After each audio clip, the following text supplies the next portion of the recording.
Assalamualaikum warahmatullahi wabarakatuh. Saya Rizka Triandriani. Saya sebagai pembaca pertama di sini kami kelompok 2 ingin menyampaikan materi tentang bentuk-bentuk hukum penanaman modal dan kegiatan investasi langsung. Baiklah, yang pertama saya akan menyampaikan yaitu prosedur dan tata cara hukum penanaman modal.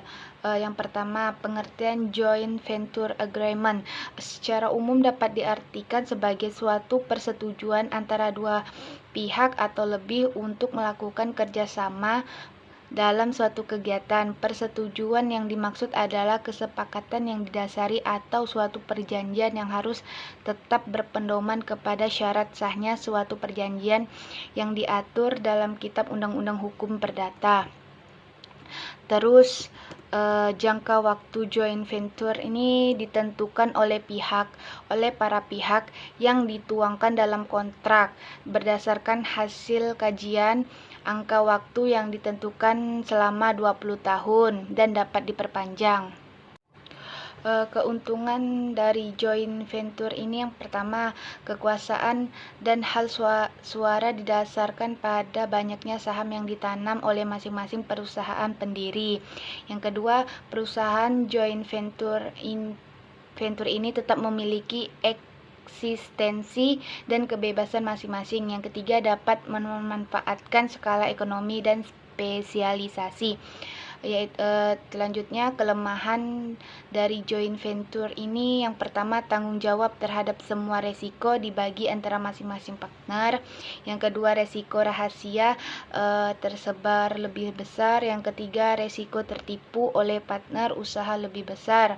Yang keempat, hutang perusahaan menjadi tanggung jawab bersama dan seluruh harta menjadi jaminannya. Selanjutnya yang kedua, format franchising. Franchising atau pewaralabaan adalah pemberian sebuah lisensi oleh seorang franchisor kepada pihak lain.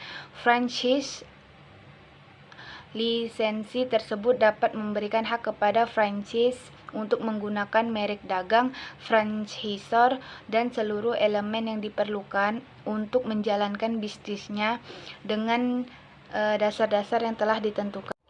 Selain itu, ada yang menyebutkan bahwa definisi franchising berasal dari kata wara yang berarti istimewa dan laba yang berarti keuntungan, yang berarti suatu usaha akan memberikan keuntungan yang istimewa.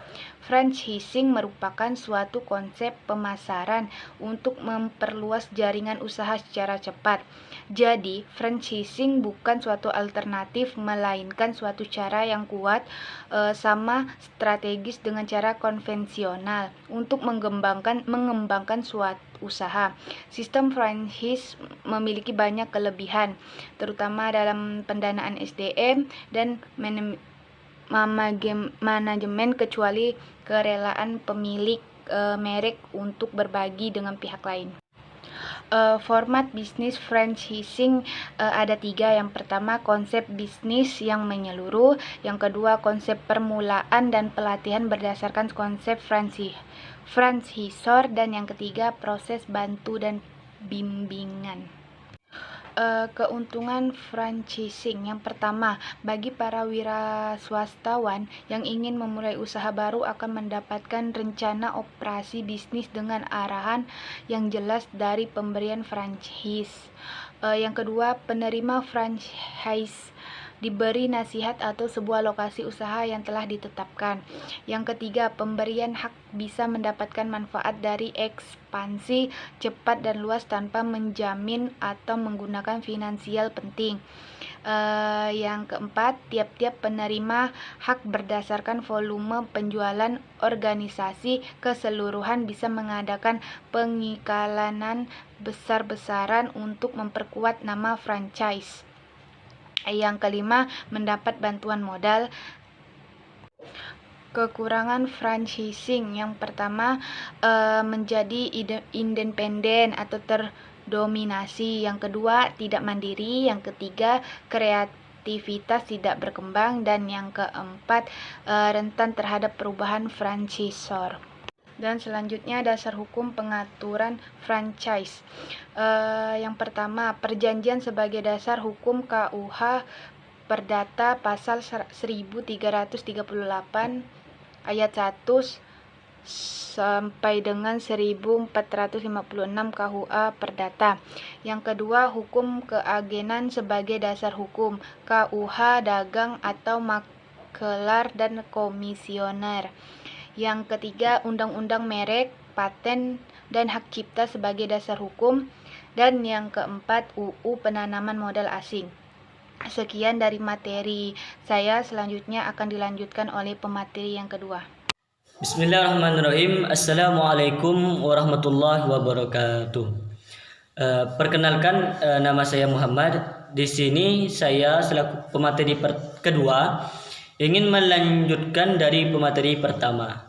Di sini saya ingin membahas atau menjelaskan yakni kegiatan investasi langsung.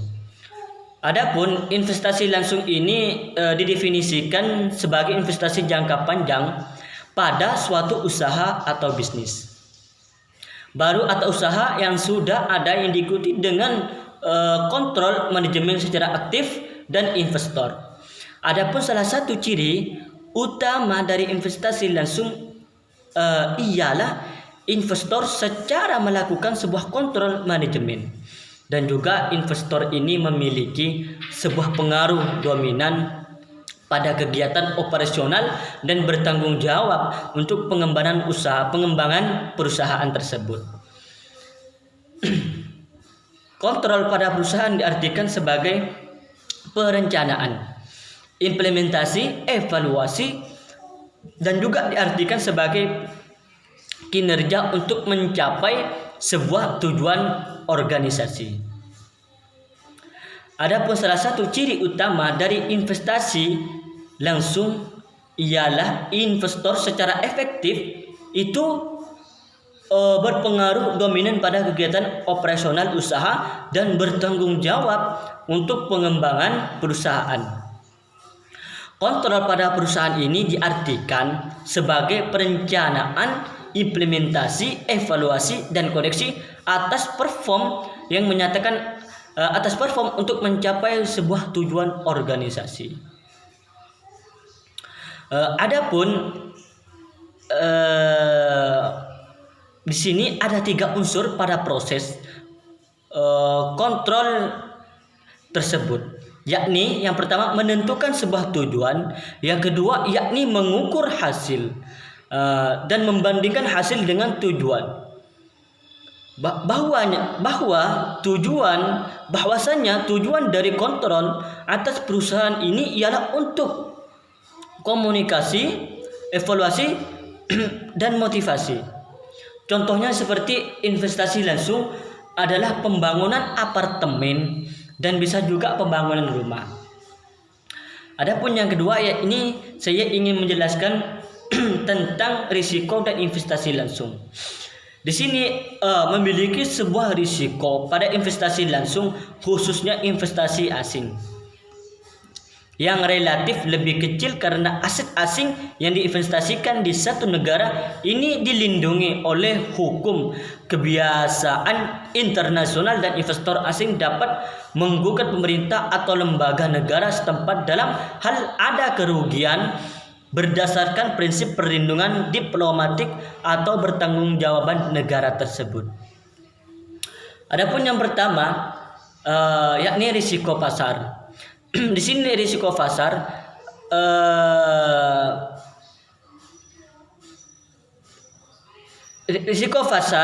risiko investasi risiko pasar yaitu adalah fluktuasi atau naik turunnya nilai aset di pasar tersebut. Hal ini diakibatkan dari berubahnya sentimen pasar keuangan seperti obligasi dan saham tersebut. Adapun perubahan tersebut biasanya itu terjadi karena kondisi tertentu. Misalnya perubahan politik atau resesi ekonomi, inflasi, atau kerusuhan dan lain-lain tersebut. Dan yang kedua yakni risiko likuiditas. Risiko likuiditas ini risiko investasi Risiko ini timbul dari kesulitan tersedianya uang tunai dalam suatu periode waktu. Hal itu dapat terjadi apabila pihak pengutang tak bisa menjual asetnya karena pihak lain tidak ada yang berminat membelinya di pasar. Semisalnya di sini saya ingin berikan sebuah contohnya.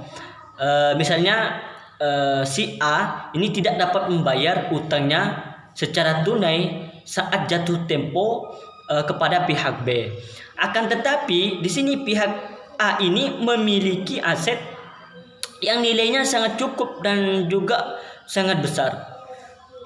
Sangat besar untuk membayar utang tersebut. Akan tetapi jika tidak ada pihak lain yang bersedia membeli aset tersebut, maka likuiditasnya tidak bisa dicairkan menjadi uang tunai tersebut. Adapun yang ketiga yakni risiko negara. Risiko negara atau politik, risiko ini erat kaitannya dengan aktivitas dan kondisi politik negara. Hal ini juga berkaitan dengan perubahan perundang-undangan yang berpengaruh terhadap perekonomian negara tersebut. Adapun risiko ini bukan tidak mungkin dapat mempengaruhi kerugian bagi investor dikarenakan adanya sebuah perubahan ketentuan perundang-undangan. Nah, dari situ apabila perundang-undangan memiliki sebuah perubahan, maka investor tersebut akan mempengaruhi sebuah kerugian. Selanjutnya yakni risiko suku bunga. Adapun jenis keempat ini risiko suku bunga ini peningkatan suku bunga itu merupakan penyebab dari penurunnya nilai relatif aset berbunga seperti obligasi atau sebuah pinjaman. Meskipun suku bunga ini meningkat, hal itu membuat keuntungan investasi dan nilai obligasi berbunga akan mengalami sebuah penurunan. Selanjutnya yakni risiko inflasi. Jenis yang kelima ini dari risiko investasi dalam risiko inflasi atau risiko yang daya beli. Risiko investasi saham ini adalah inflasi yang mempengaruhi daya beli lalu mengakibatkan sebuah nilai kas dari investasi saat ini tak akan memiliki sebuah nilai banyak di masa depan tersebut. Saat seseorang yang berinvestasi dengan memegang uang tunai atau aset, biasanya ini memiliki risiko inflasi dan terjadi pada hal tersebut. Inflasi akan mengerus nilai uang atau aset yang mereka punya. Sebagai contohnya, di sini saya ingin memberikan contoh. Apabila seseorang investor memiliki dana investasi tunai sebesar 20 juta dengan tingkat inflasi 5%, maka per tahunnya dana tersebut akan berkurang sebanyak 1 juta. Adapun selanjutnya yakni risiko valuta asing. Jenis risiko valuta asing ini risiko nilai tukar mata uang. Adapun risiko investasi jangka pendek ini erat kaitannya dengan fluktuasi kurs mata uang suatu negara terhadap kurs mata uang negara lainnya. Risiko yang juga sering disebut currency risk ini disebabkan dari adanya perubahan valuta asing di pasaran dapat pada aset dikonversikan ke mata uang rupiah tidak sesuai dengan harapan tersebut. Adapun selanjutnya ini risiko reinvestasi. Jenis terakhir dari risiko investasi ini adalah risiko investasi. Risiko jenis ini terjadi pada saat pendapatan dari suatu aset investasi mengharuskan investor untuk menginvestasikan kembali aset tersebut. Besar kemungkinan arus kas investasi akan menghasilkan keuntungan yang lebih kecil pasca direinvestasikan ke produk investasi baru tersebut. Adapun selanjutnya yakni cara antisipasi risiko investasi. Ini antisipasi risiko investasi ini memiliki 3 ragam. Adapun yang pertama yakni menentukan target investasi. Adapun yang dimaksud dengan menentukan target investasi, contohnya apabila kita memiliki sebuah investasi, maka kita akan menarget target investasi tersebut. Apabila kita mendapat 1 bulan, maka selanjutnya 2 bulannya, 3 bulannya, apakah memiliki sebuah perubahan? Itu yang dimaksud dengan target investasi tersebut, yang dinamakan antisipasi risiko investasi. Karena apabila kita tidak mentarget atau menarget hal tersebut, investasi tersebut, maka kita tidak akan mengetahui mana kerugian dan mana keuntungan tersebut. Yang kedua yakni rutin mengawasi investasi. Kita harus rutin mengawasi investasi tersebut supaya kita mengetahui mana celah yang akan kita rubah dan mana celah yang kita akan perbaiki tersebut. Adapun yang ketiga yakni diversifikasi instrumen investasi. Adapun selanjutnya yakni forum menyelesaikan sengketa investasi penanaman modal asing. Di sini saya ingin melanjutkan yakni forum penyelesaian sengketa investasi penanaman modal asing. Berdasarkan Undang-Undang Nomor 30 Tahun 1999 tentang arbitrase dan alternatif penyelesaian sengketa, Undang-Undang 30 atau 1999 yang termasuk ke dalam upaya alternatif penyelesaian sengketa APS adalah lembaga penyelesaian sengketa di luar pengadilan melalui sebuah prosedur yang disepakati para pihak seperti konsultasi, negosiasi, mediasi, konsiliasi atau penilaian ahli.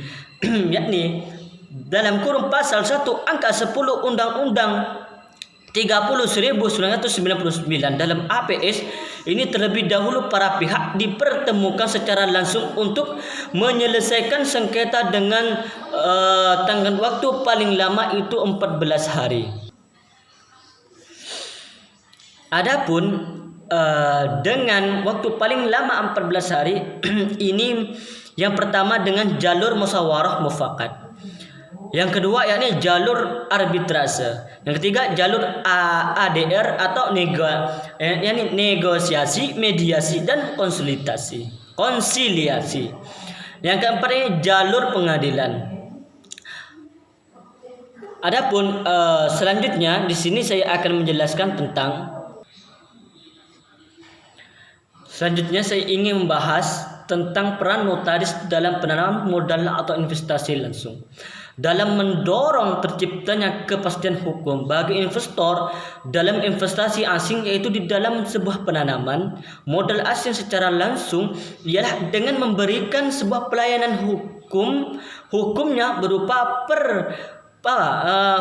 berupa pembuatan akta pendirian perseorangan terbatas, berita acara rapat umum pemegang saham RUPS, peralihan pemegang saham ataupun pembuatan perjanjian kerjasama dengan penanam modal lokal. Dikatakan penanaman modal asing apabila modal yang digunakan secara keseluruhan itu berasal dari modal asing atau berpatungan dengan penanaman modal dalam negeri.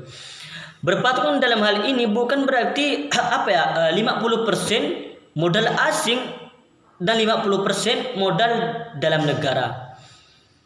Akan tetapi walaupun hanya ada 1% modal yang berasal dari asing, maka status badan hukumnya tetap berupa penanaman modal asing PMA. Legalitas dan persoalan terbatas terletak pada autentisitas akta pendiriannya yang harus dibuat di hadapan seseorang notaris. Lain itu, persoalan terbatas diwajibkan untuk menyelenggarakan RUPS setiap tahun dan bisa lebih untuk mencatatkan segala kegiatan pada saat RUPS untuk kemudian dituangkan ke dalam akta autentik agar dapat menjadi dasar dalam melakukan perbuatan hukum dan sebagai dasar perubahan anggaran dasar suatu persoalan dibutuhkan lagi jasa hukum notaris. Itu peran notaris dalam investasi di Indonesia melalui pasar modal maupun secara langsung melalui pendirian perusahaan, yaitu sesuai kewenangannya dalam membuat akta otentik. Notaris juga itu diberikan sebuah kuasa oleh pendiri untuk mengajukan permohonan pengesahan, persetujuan dan pemberitahuan ke menteri melalui AHU online dan pelayanan terkait sistem OSS. Baik, terima kasih. Di sini kami kelompok 2. Sekian dari materi kami. Apabila ada kata-kata yang salah, itu datangnya dari saya pribadi. Apabila ada kata-kata yang benar, itu datangnya dari Sang Pencipta. Wallahu muwaffiq ila aqwamit thoriq. Assalamualaikum warahmatullahi wabarakatuh.